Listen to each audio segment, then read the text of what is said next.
σας και καλώς ήρθατε σε ένα ακόμα βίντεο. Σε αυτό το βίντεο θα δούμε τα πράγματα που παίρνουμε μαζί μας στις διακοπές, που είτε είναι λίγο άχρηστα, είτε δεν τα χρησιμοποιούμε, είτε θα μπορούσαμε να μην τα χρησιμοποιούμε, θα ήταν καλύτερο, είτε απλά τζάμπα τα κουβαλάμε από το σπίτι μας.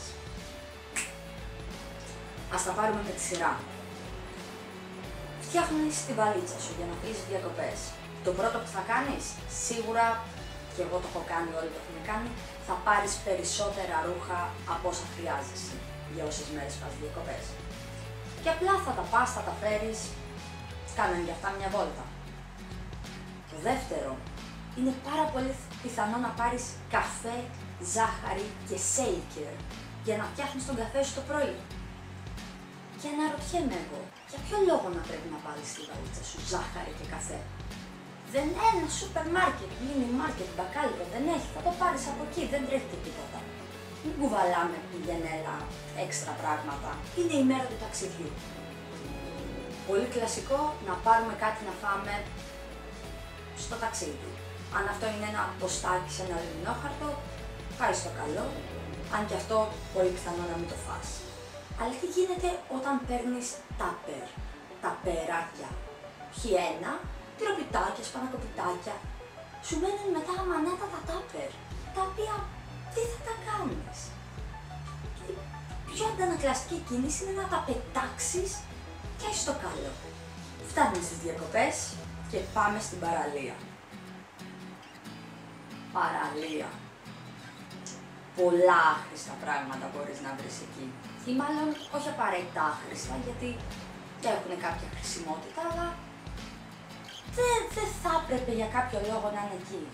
Τι να πω, για τα φουσκωτά και τα στρώματα, πλέον είναι και της μόδας αυτά τα flamingo, unicorn, donut, και γεμίζει ξαφνικά η θάλασσα cupcake και donut και flamingo, και πας να κολυμπήσεις και πέφτεις σε μια δημιουργία flamingo. Άσε που αυτό το φουσκωτό, πέρα από το ότι το έχεις πάρει μαζί σου, πρέπει και να το φουσκώσεις. Κάποια θέλουνε τρόμπα. Επίσης κάποια δεν χωράνε καν στο αυτοκίνητο για να τα μεταφέρεις κάθε μέρα. Δεν ξέρω, τα δένουν μάλλον πάνω στην οροφή, στη σχάρα. Ή απλά είναι για μία μέρα, για να βγάλεις ωραίες φωτογραφίες για το Instagram. Και μετά εντάξει, το πετάς, το αφήνεις στην παραλία, θα το πάρει κάποιος άλλος. Εσύ τις φωτογραφίες τους έχεις. Παραμένουμε στην παραλία και βλέπουμε καρέκλες για την παραλία. Να πω, πάει στο καλό σε μια παραλία η οποία είναι χύμα, ανοργάνωτη, οπότε για το χύψη λόγο κάποιος άνθρωπος θέλει να πάρει να κάτσει. Και πάλι εγώ δεν μπορώ να καταλάβω με ποια λογική να κουβαλάς τόσα πράγματα για να πας στην παραλία. Δηλαδή, χάνεται η ευχαρίστηση. Αλλά παραλία που έχει ξαπλώστρες, ομπρέλες, τα πάντα, κάθονται στις ξαπλώστρες με τις ομπρέλες και ανοίγουν και δύο καρέκλες. Γιατί είναι το κάθομαι πριν μπω για μπάνιο και κοιτάζω το υπερπέραν, βουτάω και μετά όταν βουτάω ξαπλώνω στην ξαπλώστρα για να στεγνώσω. Η καρέκλα είναι για πριν. Δεν κάνουν την ίδια δουλειά μάλλον, γι' αυτό χρειάζονται τις καρέκλες. Δεν το είχα σκεφτεί έτσι, αυτό πρέπει να είναι, ναι. Στην παραλία επίσης βλέπουμε αυτά τα περιβόητα ψυγιάκια, που επίσης να το καταλάβω άμα κάνεις κάμπινγκ ή αν είσαι πάλι σε μια παραλία η οποία είναι δύσβατη και δεν έχει κάτι γύρω για να πάρεις έστω ένα μπουκάλι νερό. Αλλά το θέμα είναι ότι αυτά τα ψυγιάκια τα βλέπουμε σε πολλές παραλίες και δεν έχουν μόνο νερό. Δεν έχουν μόνο μπύρες, έχουν μέσα φαΐ για να φας. Εσύ, η οικογένειά σου, όλη η παραλία, όλο το νησί, αν είσαι σε νησί, όλοι εν πάση περιπτώσει. Και επίσης δεν καταλαβαίνω για ποιο λόγο να κουβαλάς όλο αυτό το λόγκο και το βάρος. Ένα άλλο άχρηστο αντικείμενο, αυτό πραγματικά είναι άχρηστο, οπότε δεν κατάλαβα την ύπαρξή του, είναι οι αδιάβροχες τράπουλες. Ότι υπάρχει πάρα πολλοί κόσμος που μπαίνει, κάνει μια βουτιά και λέει: Φίλε, θες να παίξουμε μια ξέρη, κάτσε να φέρω την αδιάβροχη τράπουλα. Και παίζουν έτσι μες στο νερό. Σε νίξα, ξέρει.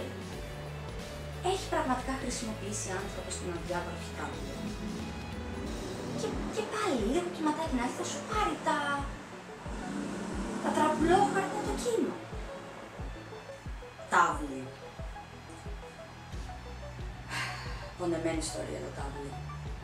Δεν αντιλέγω, κι εγώ παίζω τάβλη, είναι ωραίο να παίζεις τάβλη, αλλά υπάρχουν κάποιες καταστάσεις. Δηλαδή, όταν μου έρχεσαι με το τάβλη στην παραλία, είμαστε πάρα πολύ εκεί γύρω-γύρω. Και εσύ μου είσαι με τα ζάρια κλικ-κλακ συνέχεια. Θα μου πάρεις το κεφάλι, ρε φίλε. Δηλαδή, κρίμα είναι. Πήγαινε κάπου αλλού. Λίγο πιο πάνω, λίγο πιο δεξιά, αριστερά, κάπου. Μες στη μέση. Αδιάβροχο τάβλι. Να παίζουν τάβλι μέσα στο νερό. Μαγιά.